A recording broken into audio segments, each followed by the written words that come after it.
நான் யார்? எனது பூர்வீகம் எது? என்னுடைய வரலாறு என்ன?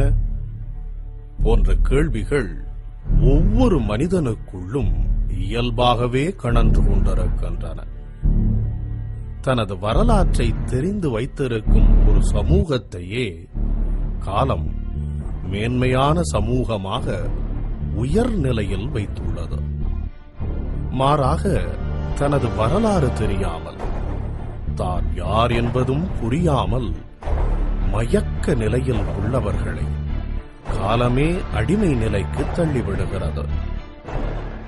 உலக வரலாறு சுட்டிக்காட்டும் இச்செய்தியின் ஊடே நம் தமிழ்ச் சமூகத்தை ஆய்வு செய்யும் போது, தன் வரலாற்று காலம் தொட்டு உயர்நிலையில் தனி பெருமையுடன் வாழ்ந்து வந்துள்ள நம் தமிழினம் என்று தன் வரலாறு மறந்ததோ அன்று முதல் தன் கொற்றம் இழந்து, முடி இழந்து, மீண்டெழ முடியா அடிமை நிலையில் உழன்று கொண்டிருக்கிறது. இச்சூழலில் நம் தமிழினத்தை அடிமை நிலையிலிருந்து மீட்க இயலுமா? வரலாற்றில் நம் தமிழினம் தன் அடிமை தடைகளை தகர்த்தெறிந்து மீண்டதுண்டா? உலகாண்ட நம் தமிழினத்தை வரலாற்றில் தலைமை தாங்கியவர்கள் யார்?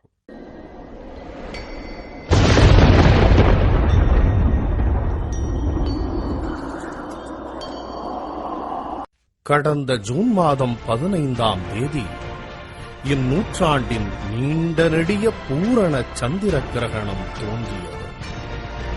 அத்தகைய சிறப்பு வாய்ந்த நன்னாளில் தமிழர் வரலாற்றிலும் ஒரு முக்கிய நிகழ்வாக சந்திரவம்ச தோன்றல்களான பாண்டிய மல்லர் குடியில் தோன்றிய மாமல்லர்கள் சுப, அண்ணாமலை, செல்வா ஆகியோரது சீரிய முயற்சியில் இவ்வுலகிற்கே முதல் நாகரீகத்தை படைத்திட்ட மருதநில தலைக்குடி மக்களான மல்லர்களின் மறைக்கப்பட்ட வரலாற்றை மீட்டெடுக்கும் ஒரு பெரும் முயற்சியாக மாமல்லர் நிகழ்ச்சி தயாரிப்பு நிறுவனம் என்ற தமிழர் ஆய்வு நிறுவனம் தொடங்கப்பட்டுள்ளது. தமிழ் மல்லர்களின் தொன்மை, அறிவு, வீரம், கலை, பண்பாடு ஆகியவற்றை அழித்தொழிப்பது ஒன்றையே இலக்காக கொண்டுள்ள நம் தமிழின பகைவர்களின் கெடுமதியை முறியடிக்கும் பெரும் முயற்சியே மாமல்லர் நிறுவனம். எகிப்து, சுமேரிய, சிந்து சமவெளி உள்ளிட்ட உலகின் பெரும் ஆற்றங்கரை நாகரீகங்களுக்கு எல்லாம் தாய் நாகரீகமாம் பொருணை ஆற்றங்கரை ஆதிச்சநல்லூர் நாகரீகத்தை படைத்திட்ட மருதநில மல்லர்களின் நாகரீகத்தை தகுந்த வரலாற்றுச் சான்றுகளோடு வெளிக்கொண்டு வரும் பெரும் பணியை இந்த மாமல்லர் நிறுவனம் செய்து முடிக்கும். வரலாற்றில் ஒரு வளர்ந்த நாகரீகம் அடைந்த ஒரு சமூகம் பல்வேறு அரசியல், பொருளாதார, பண்பாட்டு படையெடுப்புகளை நடத்தும். அதுபோன்றே பல்வேறு படையெடுப்புகளையும் எதிர்கொள்ளும். வரலாறு என்பதே வென்றவனுக்கும் தோற்றவனுக்கும் இடையே நடைபெறும் நிகழ்வுகளின் தொகுப்பு என்பதே நிதர்சனம். கிரேக்க, லத்தீன் மொழிக்கும் தமிழ் மொழிக்கும் இருக்கும் தொடர்பு, யூதர்களுக்கும் தமிழர்களுக்கும் இருக்கும் தொடர்புகள், ஜப்பான், கொரிய மொழிகளுக்கும் தமிழுக்கும் இருக்கும் தொடர்புகள் போன்றவை நம் தமிழர்களின் உலகளாவிய ஆளுமையை நமக்கு பறைசாற்றுகின்றன. உலக தொல்லியல், மொழியியல் அறிஞர்கள் பலரும் ஒப்புக்கொண்டு விட்ட நம் தமிழரின் தொன்மை மொழியில் உலகளாவிய ஆளுமையை தகுந்த ஆதாரங்களோடு வெளிக்கொண்டு வந்தாலே நம் தமிழர்களிடம் இருக்கும் அவநம்பிக்கையும் தாழ்வு மனப்பான்மையும் நீங்கி மல்லர்களிடையே ஒரு புத்தெழுச்சி தோன்றும் என்பது எம் மாமல்லர் தயாரிப்பு நிறுவனத்தின் தீர்க்கமான நம்பிக்கை. இப்படி பல பெருமைகளைக் கொண்ட நம் தமிழினம் வீழ்ந்த காலம் எது? தமிழ் மல்லர்களை வீழ்த்தியவர்கள் யார்?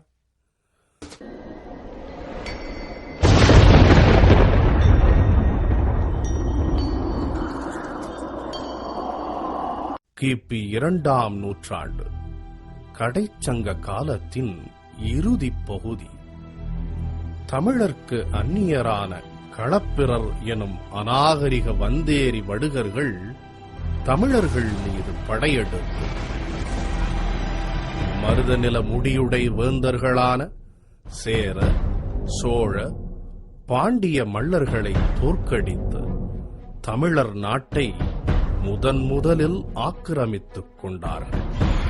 அன்றிலிருந்து சுமார் 300 ஆண்டுகள் தமிழகத்தில் பேயாட்சி நடத்திய இக்களப்பிரர் காலத்தில்தான் தமிழகத்தில் பல்வேறு அரசியல் குழப்பங்களும் மொழியியல் பண்பாட்டு குழப்பங்களும் நடந்தேறின.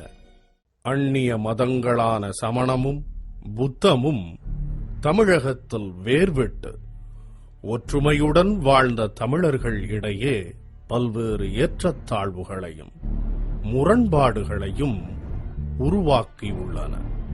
இப்படி தமிழகத்தில் பேயாட்டம் ஆடிய களப்பிரர்களை சுமார் 300 ஆண்டுகள் இடைவெளியில் தமிழ் வேந்தர்களில் மூத்தோன் பாண்டிய மல்லர் குடியில் பிறந்த கடுங்கோன் பாண்டிய மல்லன் தோற்கடித்து தமிழர் நாட்டில் மீண்டும் தமிழர் ஆட்சியை நிலைநிறுத்துகிறான். இந்நிகழ்வு நமக்கு காட்டும் வரலாற்று பாடம் யாதெனில், தமிழர்கள் எத்துணை ஆண்டுகள் வீழ்ந்து கிடந்தாலும், எத்துணை நூற்றாண்டுகள் ஆனாலும் மீண்டும் வீறு கொண்டு எழுவர் என்பதே ஆகும். அப்படிப்பட்ட வேந்தர் குடியில் வேந்தரில் மூத்தோனான சந்திரகுல பாண்டியன் குடியில் கடுங்கோன் பாண்டிய மல்லர் வழிவந்த மாமல்லர் சுப அண்ணாமலை, மாமல்லர் செல்வா ஆகியோரது சீரிய முயற்சியில் தொடங்கப்பட்டுள்ள இம்மாமல்லர் நிறுவனம் இன்றிலிருந்து சுமார் 1800 ஆண்டுகளுக்கு முன்பு தமிழின பகையான களப்பிரர்களை அழித்து மீண்டும் தமிழர் நாட்டில் தமிழர் ஆட்சியை நிலைநிறுத்தியது போல் இன்றைய தமிழின பகைவர்களை முறியடித்து தமிழர் வரலாற்றை, மல்லர் வரலாற்றை மீட்டெடுக்கும் மல்லர்களின் எழுச்சியே தமிழின எழுச்சி. வரலாற்றில் முடியுடை வேந்தர்களாகவும் சேர, சோழ, பாண்டியர்களாகவும் தெய்வங்களாகவும் வேளீர்களாகவும் வேளாளர்களாகவும் இன்னபிறவென்று பெருமையுடன் பேசப்படும் மல்லர்கள் இன்று யார்? வரலாற்று அறிஞர் திருவாளர் ஸ்ரீனிவாச ஐயங்கார் தமது தமிழ் ஸ்டடீஸ் என்ற நூலின் 76ஆம் பக்கத்தில் காஞ்சி மாநகரில் பார்ப்பனர் குடியிருந்தனர். அவரது குடியிருப்புக்கு ஒரு பக்கம் வலைஞர் தெருவும் இன்னொரு பக்கம் வணிகர் தெருவும் இருந்தன. இவற்றை சூழ்ந்து மல்லர் அல்லது பள்ளர், கல்வினைஞர் சேரிகளும் இருந்தன. மல்லர் தெருக்களை ஒட்டி திருவெக்கா ஆலயமும் மன்னன் இளந்திரையனின் அரண்மனையும் இருந்தன என குறிப்பிட்டுள்ளார். பெரும்பானாற்றுப் படையில் காஞ்சி மாநகரை பற்றி பாடப்பட்டுள்ள இச்செய்தியில் வரலாற்றறிஞர் ஸ்ரீனிவாச ஐயங்கார் மல்லர்களை இன்றைக்கும் தமிழ்நாட்டில் வேளாண் தொழிலை விடாது பாதுகாக்கும் நம் பள்ளர்கள் என்றே சுட்டுகிறார். மருத நிலத்தில்தான் பயிர்களை உற்பத்தி செய்து உணவுப் பொருட்களை உற்பத்தி செய்யக்கூடிய ஒரு நிலம்தான் மருத நிலம். இந்த மருத நிலத்தை ஆட்சி செய்தவர்கள், இந்த மருத நிலத்திலே வாழ்ந்த மக்கள், உணவுப் பொருட்களை உற்பத்தி செய்த மக்கள் தான் மல்லர்கள். தமிழகத்தில் குறிப்பாக தென் மாவட்டங்களில் இருக்கக்கூடிய இன்றைய பல்லர்கள் என்று அழைக்கக்கூடிய ஒரு சமூகம் சங்க காலங்களில் அது மல்லர்களாகத்தான் குறிப்பிடப்பட்டிருக்கிறது என்று சொல்லி சென்னை பல்கலைக்கழகத்தினுடைய வரலாற்றுத்துறை தலைவரும் பேராசிரியருமான முனைவர் ஹனுமந்தன் அவர்கள் தன்னுடைய அன்டச்சபிலிட்டி என்று சொல்லக்கூடிய தீண்டாமை ஒரு வரலாற்று பார்வை என்ற நூல்களில் இன்றைய பல்லர்கள் தான் அன்றைய மல்லர்கள், அவர்கள்தான் மூவேந்தருடைய மரபினர்களாக இருந்திருக்கிறார்கள் என்று தன்னுடைய வரலாற்று ஆய்வுகளை எடுத்துச் சொல்கிறார். இதே போன்றே தமிழ் ஆங்கில அகராதி எழுதிய டாக்டர் வின்ஸ்லே தனது அகராதியின் பக்கம் 745 இன்று தென்னகத்தில் நிலப்பிரபுக்களை அண்டி தொழில் புரிந்து வரும் பள்ளர் மல்லர் என்பதின் உச்சரிப்பு வேறுபாடே ஆகும் என்கிறார். இவர்கள் மட்டுமல்லாது தேம்பாவணி எழுதிய வீரமாமுனிவர், கோவை பேரூர் தலபுராணம் எழுதிய கச்சியப்ப முனிவர், வரலாற்று அறிஞர்கள் டாக்டர் KR அனுமந்தன், மொழி ஞாயிறு தேவநேய பாவனர் உட்பட தமிழாய்ந்த அறிஞர்கள் பலரும் இன்றைய பள்ளர்களே தமிழ் முடியுடை வேந்தர்களான சேர, சோழ, பாண்டிய மல்லர்களின் வழி வந்தவர்கள் என்று தீர்க்கமாகவும் ஆணித்தரமாகவும் குறிப்பிட்டுள்ளனர். பேரூர் புராணத்திலே கச்சியப்ப முனிவர் குறிப்பிடுகின்றார். பள்ளுப்படலம் என்று ஒரு படலம். பள்ளர்கள் என்பது ஆதிகாலத்திலே மல்லர்களாக இருந்திருக்கிறார்கள் என்பதை உறுதியாக அறுதியிட்டு கூறுகின்றார். சில பாடல்களிலே மல்லர்கள்தான் பள்ளர்கள் என்றும் பள்ளர்கள்தான் உழவு தொழில் செய்தார்கள் என்பதையும் குறிப்பிட்டு பல இடங்களிலே சொல்லுகின்றார். அந்த நிலையிலேதான் பெருமானும் அந்த இனத்தாரோடு சேர்ந்து தானும் மல்லராக இருந்து நாற்று நட்டார் என்பதை குறிப்பிடுகின்றார். இது மிகச் சிறப்பான ஒரு புராணமாக கூறப்படுகின்றது. இவர்கள் மட்டுமல்ல, தமிழர்களின் அறிவாசான் இவ்வுலகில் ஒப்பாரும் மிக்காரும் இல்லாத திருவள்ளுவரும் உழவர்களான மல்லர்களை பற்றி தனது அதிகாரத்தில் உழுதுண்டு வாழ்வாரே வாழ்வார், மற்றெல்லாம் தொழுதுண்டு பின் செல்பவர் என்று மல்லர்களையே இந்நாட்டின் தலைக்குடி மக்களாகவும் உயர்குடி மக்களாகவும் தெளிவுபடுத்துகிறார். இந்த உழவுதான் வாழ்க்கைக்கு அடிப்படையானது, வாழ்க்கைக்கு இன்றியமையாதது என்பதை திருவள்ளுவர் மிக தெளிவாக சுட்டிக்காட்டுகிறார். சுழன்றும் ஏற்பினது உலகம், உழந்தும் உழவே தலை, அதனால் உழந்தும் உழவே தலை என்று. இந்த உலகத்திலே எந்த தொழிலை செய்தாலும் அவன் என்ன ஒரு அரசனாக இருந்தாலும், ஆண்டியாக இருந்தாலும், ஒரு அமைச்சனாக இருந்தாலும், அல்லது வேறு ஏவலனாக இருந்தாலும், ஒரு பாவலனாக இருந்தாலும், வேறு எப்படி இருந்த எந்த நிலையில இருந்தாலும் அவன் உழவனைத்தான் நாடி வர வேண்டும். இளங்கோவடிகள் சிலப்பதிகாரத்தில் சொல்லுகிற பொழுது, இறப்போர் சுற்றமும் புறப்போர் குற்றமும் உழவடை விளைப்போர். இறப்போர் சுற்றம் என்றால் கையேந்தி நிற்பவர்கள், அவர்களுடைய கூட்டம். புறப்போர் குற்றம், புறப்போர் என்றால் அரசர்கள், புறப்போர் குற்றம் என்றால் அரசு. ஆனா அரசுக்கும் உழவன் தான் அந்த அரசையும் வாழ வைக்க வேண்டியிருக்கிறது. இப்படிப்பட்ட மல்லர்கள் பள்ளர்கள் ஆக்கப்பட்டது ஏன்? நாடாண்ட மல்லர்கள் பள்ளர்களாக வீழ்ந்தது எப்போது? வரலாறு தொடரும். பண்டைய தமிழர்கள் தாங்கள் வாழ்ந்த நிலத்தை குறிஞ்சி, முல்லை, மருதம், நெய்தல் என அதன் தன்மைக்கேற்ப 4 வகையாக பிரித்துள்ளனர்.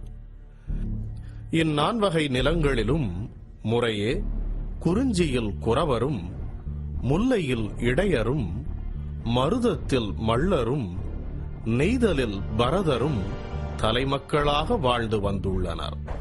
இதனையே தொல்காப்பியம் மாயோன்மேய காடுரை உலகமும், சேயோன்மேய மைவரை உலகமும், வேந்தன்மேய தீம்புனல் உலகமும், வருணன்மேய பெருமணல் உலகமும் என்று குறிப்பிடுகிறது. இன்றும் குறிஞ்சி நில குறவர்கள் வேட்டையாடுவதையும், முல்லை நில இடையர்கள் ஆனிரை வளர்ப்பதையும், மருத நில மல்லர்கள் உழவையும், நெய்தல் நில பரதர்கள் மீன் பிடிப்பதையும், தங்கள் முதன்மை தொழில்களாக செய்து வருகின்றனர். மனித இன வரலாற்றிலேயே தமிழர்களைத் தவிர இவ்வுலகில் வேறு எந்த இனமும் பண்டைய காலத்திற்கு முன்பு தான் தோற்றுவித்த தொழில்களை இன்று வரை தொடருவதாக வரலாறு இல்லை.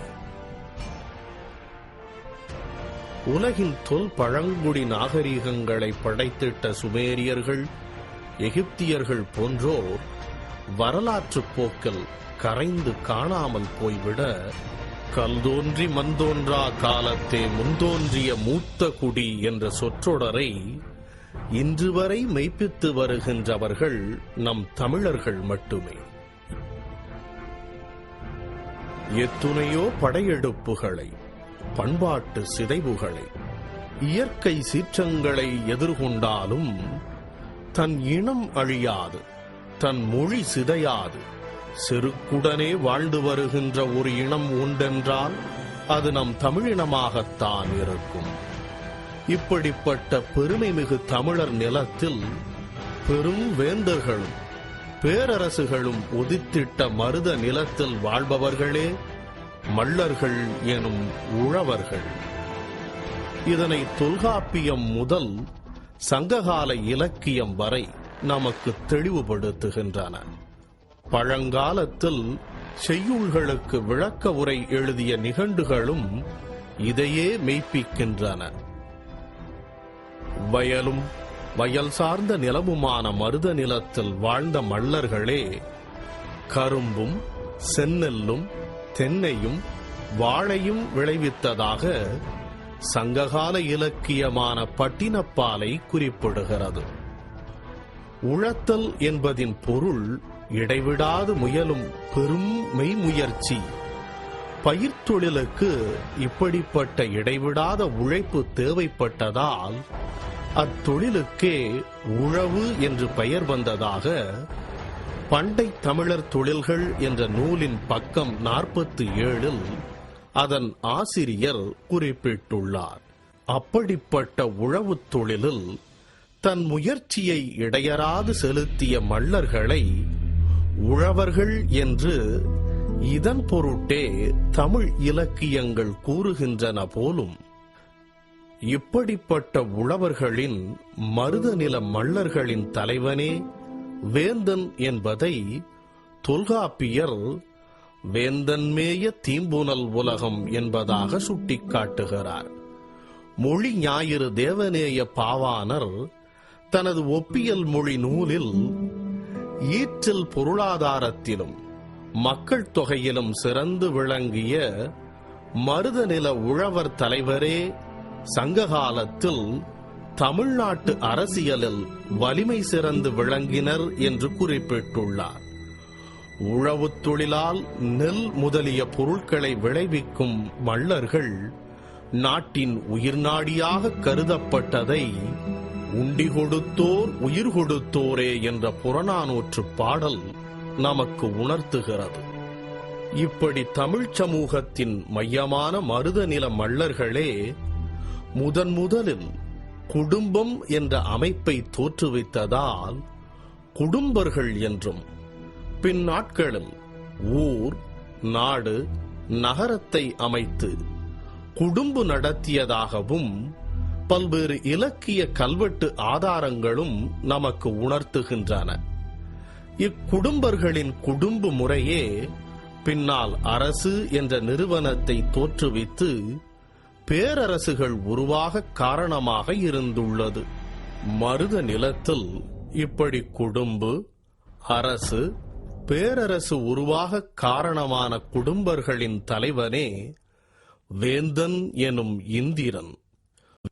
இந்த குடும்ப முறை என்பது குறிப்பாக பாண்டிய நாட்டில் அடிப்படை குமுக அரசியல் கட்டுமானமாக இருந்திருக்கிறது.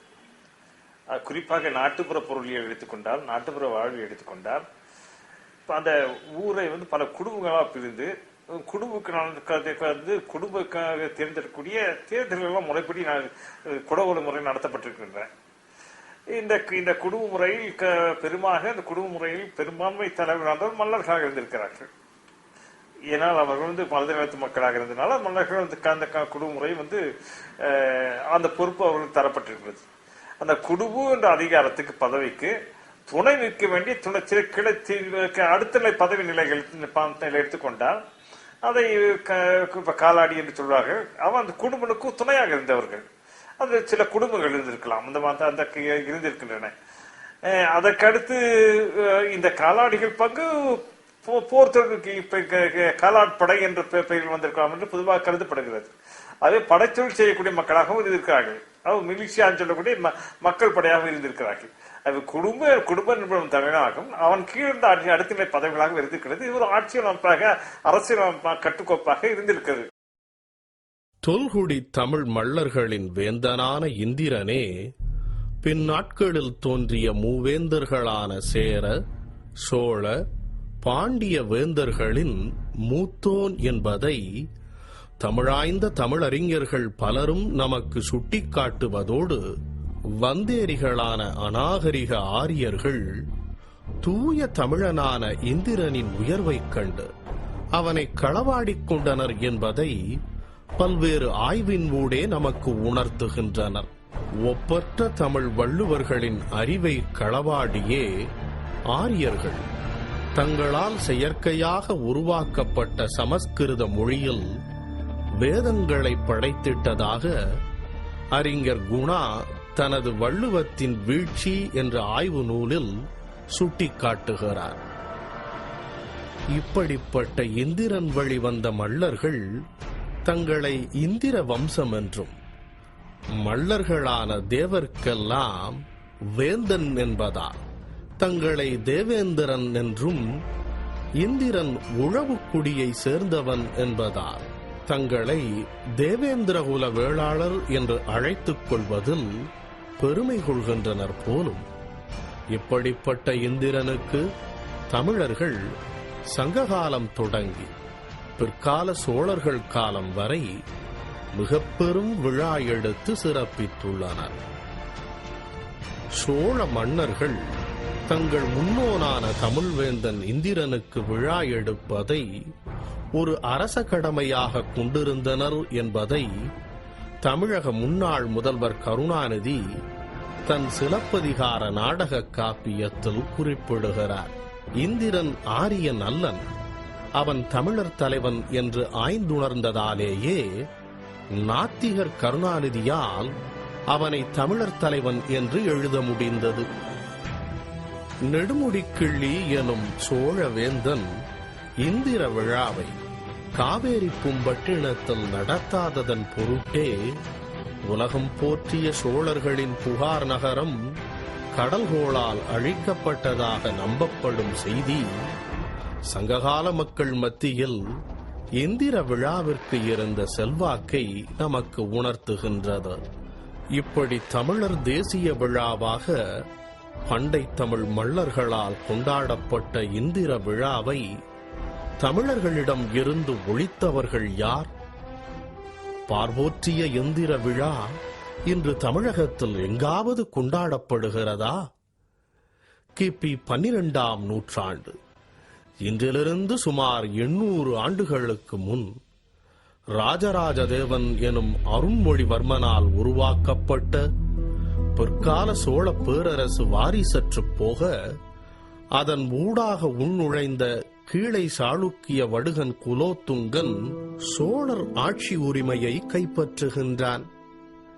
இவ்வடுக குலோத்துங்கனும் அவன் வழிவந்த ஆரிய பார்ப்பனர்களும் பிற்காலத்தில் தமிழ் சோழ மல்லர்கள் எழுச்சியுற்று தங்களது வடுக ஆரியர் நலன் சார்ந்த ஆட்சிக்கு பங்கம் விளைவிக்கக்கூடிய முயற்சியை தடுத்தாட்கொள்ளும் நடவடிக்கையாக சோழ மல்லர்களை ஒடுக்கியும் அவர்களின் அடையாளங்களை அழிக்கவும் முற்பட்டுள்ளனர். இத்தகைய முயற்சியின் முடிவாக சோழ சாம்ராஜ்யத்தையே அழித்தொழித்துள்ளனர்.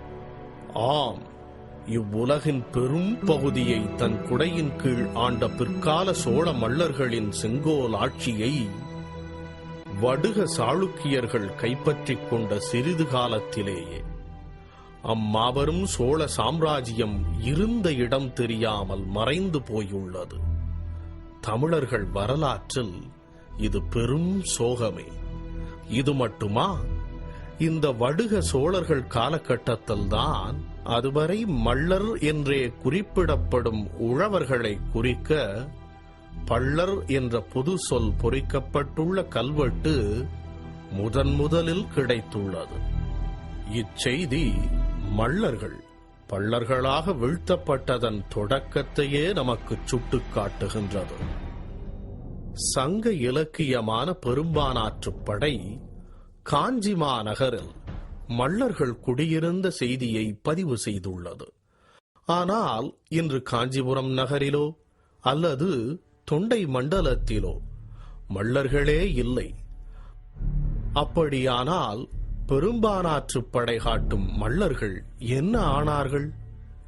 பிற்கால வந்தேரிகளின் படையெடுப்பிலோ அல்லது சூழ்ச்சியிலோ தோற்ற மள்ளர்கள் தங்கள் பகுதியிலிருந்து துரத்தப்பட்டோ அல்லது அழிக்கப்பட்டோ இருக்க வேண்டும். இவ்வாறு வடுக சோழர் காலத்திலேயே மள்ளர்கள் துன்புற்றிருக்க, அதே காலகட்டத்தில் வடக்கே ஆந்திர கன்னட பகுதியில் தோன்றிய விஜயநகர பேரரசு அரச ஆளுமை இல்லாமல் இருந்த தொண்டை மண்டலத்தையும் சோழ மண்டலத்தையும் தாண்டி பாண்டிய நாட்டையும் தோற்கடித்து தமிழர் நிலத்தில் தமிழ் மள்ளர் ஆட்சிக்கு முடிவு கட்டியுள்ளது.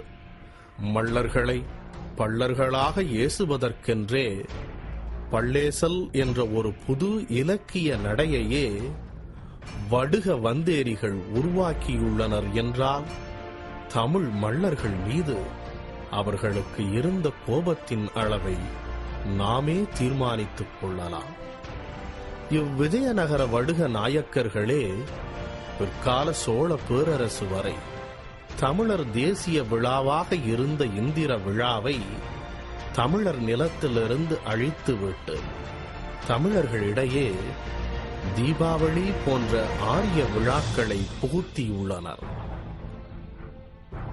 என்னதான் தமிழினப் பகைவர்கள் முயற்சி செய்தாலும் தமிழர் திருவிழாவான இந்திர விழாவையோ அல்லது இந்திரன் வழிவந்த மள்ளர்களையோ வடுக நாயக்கர்களால் முழுவதும் ஒழிக்க முடியவில்லை என்பதே உண்மை. இன்றைக்கும் மள்ளர்கள் வாழும் பெரும் பகுதிகளில் பல்வேறு பெயர்களிலும் பல்வேறு கோணத்திலும் இந்திர விழாவின் எச்சங்கள் அழியாமல் தொடர்கின்றன. அப்படிப்பட்ட விழாக்களில் ஒன்றுதான் கோவை பட்டீஸ்வர மள்ளர் கோயிலில் நடைபெறும் நாற்று நடவு திருவிழா எனும் பொன்னேர் பூட்டு விழா. கோவை பேரூர் காஞ்சிமாநதி என்னும் நொய்யல் ஆற்றங்கரையில் அமைந்திருக்கும் ஒரு சிற்றூர். இன்றைக்குதான் இது சிற்றூரே தவிர கோவன்புதூர் என்றும் வீரகேரளநல்லூர் என்றும் பழங்காலத்தில் வழங்கப்பட்ட மாநகரம் உருவாவதற்கு பல்லாயிரம் ஆண்டுகளுக்கு முன்பே இப்பேரூர் உருவாகிவிட்டதை இங்கு கிடைக்கும் முதுமக்கள் தாளிகள் நமக்கு உணர்த்துகின்றன.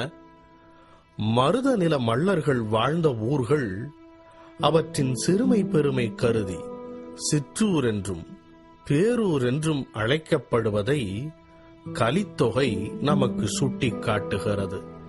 இப்படிப்பட்ட கோவை பேரூரில் சங்ககாலத்தில் மட்டுமல்லாமல் இன்றும் பெரும்பான்மையாக மள்ளர்களான உழவர்களே வாழ்ந்து வருகின்றனர்.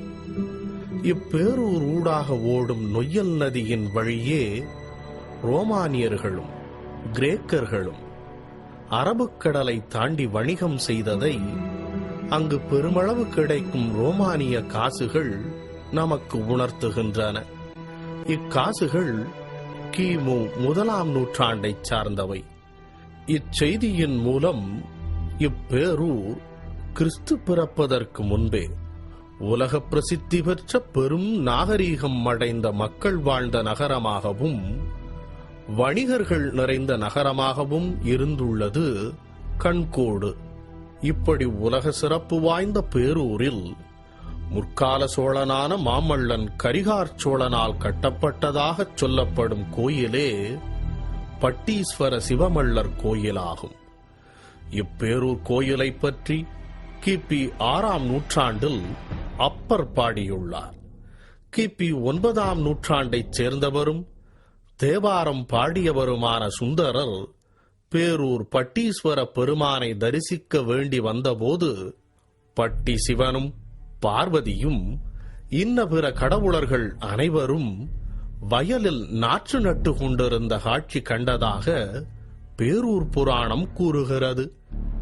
இச்செய்திகள் இக்கோயிலின் தொன்மையையும் இக்கோயிலில் மல்லர்களால் கொண்டாடப்பட்டு வரும் நாற்று நடவு திருவிழாவின் தொன்மையையும் நமக்கு சுட்டிக் காட்டுகின்றன. சங்ககால நூல்களான பதிற்றுப்பத்தும் ஐங்குறுநூறும் மருத நிலத்தார் பேரூர்களில் கொண்டாடிய விழாவாகவே இந்திர விழாவை குறிப்பிடுகின்றன. பேரூர்களில் இந்திர விழா உழவர்களால் கொண்டாடப்பட்டதை வடமொழி புலவர்களான வால்மீகி, காளிதாசர் போன்றோரும் தத்தமது நூல்களில் குறித்துள்ளனர். இச்செய்திகளெல்லாம் நமக்கு உணர்த்துவது பழங்காலத்தில் மருதநில உழவர்களான மல்லர்களால் கொண்டாடப்பட்டு வந்த இந்திர விழாவே தற்போது கோவை பேரூரில் பள்ளர்களால் கொண்டாடப்படும் நாற்று நடவு திருவிழா எனும் பொன்னேற்பூட்டு விழாவாக இருக்க வேண்டும் என்பதே ஆகும். இவ்விழாவே பழங்கால மல்லர்களே இன்றைய பள்ளர்கள் என்பதற்கு தகுந்த சான்றளிக்கும் ஒரு வரலாற்று ஆவணமாக இன்று திகழ்கிறது. இதற்கு மேலும் சான்றாக இப்பேரூர் தலபுராணத்தை சுமார் 160 ஆண்டுகளுக்கு முன் எழுதிய கச்சியப்ப முனிவர் சிவனும் பார்வதியும் உழவர்களாக வயலில் இறங்கி வேலை செய்யும் காட்சியை விளக்கும் ஒரு பாடலில் வந்தனர் பயில வன்கணநாத ஏவல் செய் மல்லராய் விரவி முந்துரும் பட்டி பள்ளனை அடுத்து மொழிவழி வினை தொடங்கினரால் என்று சிவனின் அடியார்களான சிவகணநாதர்கள் எல்லாம் ஏவல் செய்கின்ற மல்லர்களாய் முன்னே செல்லும் பட்டி பள்ளனாகிய சிவபெருமானை தொடர்ந்து விரைந்து வந்து தொழில் செய்ய தொடங்கினர் என்று குறிப்பிடுகிறார். இப்பாடலில் கச்சியப்ப முனிவர் மல்லர் பள்ளர் என்ற இரு சொற்களையும் உழவர்களை குறிக்க பயன்படுத்துகிறார். அதாவது மல்லரும் பள்ளரும் ஒருவரே என்று சுட்டிக் காட்டுகிறார். கச்சியப்ப முனிவரின் காலம் விஜயநகர அரசின் காலம். மல்லர்கள் ஒடுக்கப்பட்டு பள்ளர்களாக பெயர் மாற்றம் செய்யப்பட்ட காலம். அப்படி மல்லர்கள் கடுமையாக ஒடுக்கப்பட்டு அடிமையாக்கப்பட்ட காலத்தில் தோன்றிய கச்சியப்ப முனிவர் மல்லர்கள்தான் பள்ளர்கள் என்று எழுதியது எத்தனை எதிர்ப்புகள் வந்தாலும் மல்லர்கள் வரலாற்றை யாராலும் முற்றிலும் வீழ்த்தவோ அல்லது அழிக்கவோ முடியாது என்பதை காலம் இவ்வுலகிற்கு காட்டும் செய்தியாகவே நாம் பார்க்க வேண்டும். இப்படி ஏடறிந்த வரலாற்றின்படி சுமார் 2000 ஆண்டுகளுக்கு மேலாக நடைபெற்று வரும் பேரூர் இந்திர விழாவின் எச்சங்களே இப்பொன்னேர் பூட்டு விழா எனும் மல்லர்களின் நாற்று நடவு திருவிழா. இன்றைக்கும் மல்லர்கள் பெரும்பான்மையாக வாழும் தமிழகத்தின் எந்த ஊர் நகரங்களை எடுத்துக் கொண்டாலும் அங்கெல்லாம் இன்றும் தங்கள் குல முன்னோனான வேந்தன் இந்திரனுக்கு விழா எடுத்து சிறப்பிப்பதை இந்திரனின் வம்சாவளியினரான மல்லர் எனும் தேவேந்திரகுல வேளாளர்கள் தங்களது அரச கடமையாக செய்து வருகின்றனர் என்பதற்கு இப்பேரூர் விழாவே சான்று.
முந்தா நாள் விட்ட பிஞ்சுகள் தமிழை முறிக்க